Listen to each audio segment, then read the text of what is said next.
Let's focus on Somalia now. Residents of the capital, Mogadishu, are expressing dismay over a new tax that is being imposed on mobile money transfers. And this is coming amidst a rise in prices of basic necessities. The federal authorities have introduced this tax. It's going to be It's being charged at a rate of 5% on transactions conducted via mobile money transfers, e-wallets and pretty much any electronic payment method. Citizens are already struggling to adjust to the high cost of living, and they're criticizing this new tax. They say it's an additional financial burden that they really could do without right now. The tax has also raised concerns about its potential impact on financial inclusion and the growth of the fintech sector in Somalia. Let's bring in Mohammed Kahir with a bit more context on this story. So, Mohammed, let's give us a lay of the land here, right? Give us a sense of the size of the mobile money market in Somalia. Who are the big players? What's the volume and the value of transactions in a year?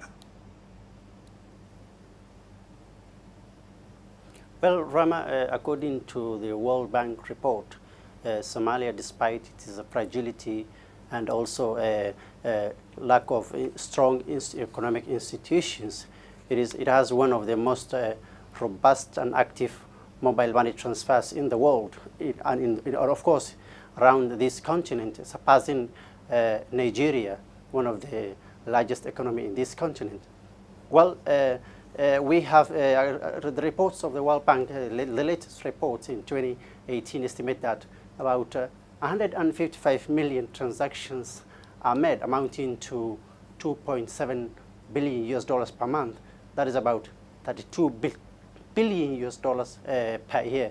Well, this is about 70% of the mobile money transfers used by the population of Somalia. Well, and despite all this,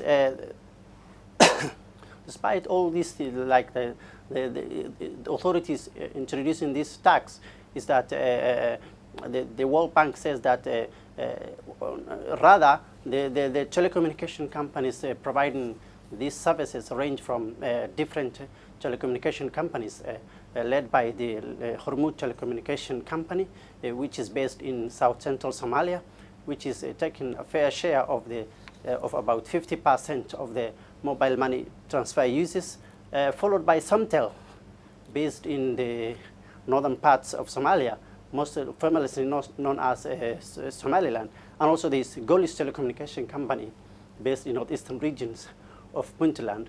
Well, despite all these developments, analysts on the World Bank has highlighted that Somalia's mobile money transfer services lack customer protections.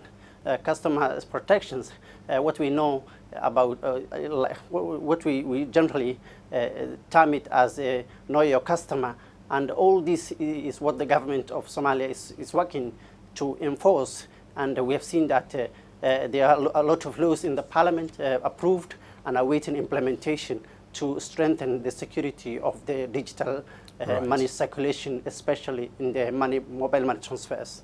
All right, and looking at the commentary that came out in response to concerns that clients had about this, the Finance Minister Bahiem and Ege was saying, look, the tax rate that we're looking at here is 5%. It's lower than neighbouring countries, and I think he was making an indirect reference there to Kenya, where the tax rate is around 15%. But are there any exemptions at all to this 5% tax on all electronic transactions, or is it hitting everything, even if you're paying fees due to government agencies or medical bills or even school fees?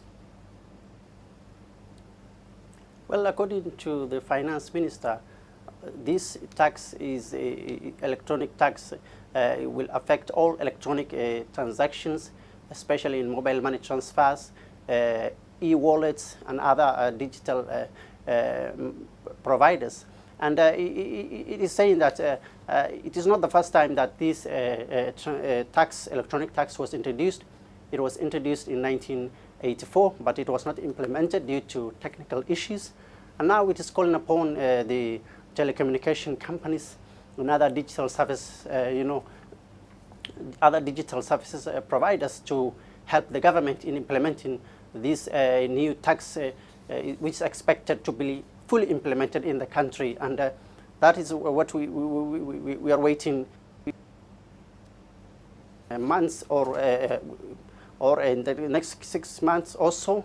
But there's a lot of criticism coming from different,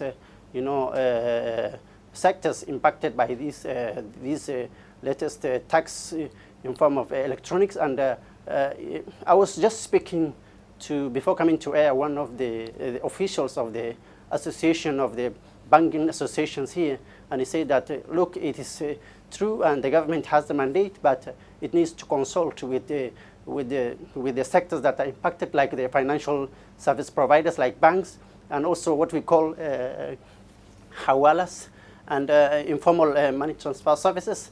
And in the next coming days, we are expecting discussions from these private sectors and the government, so that before this tax is implemented, there is general consensus on its implementation.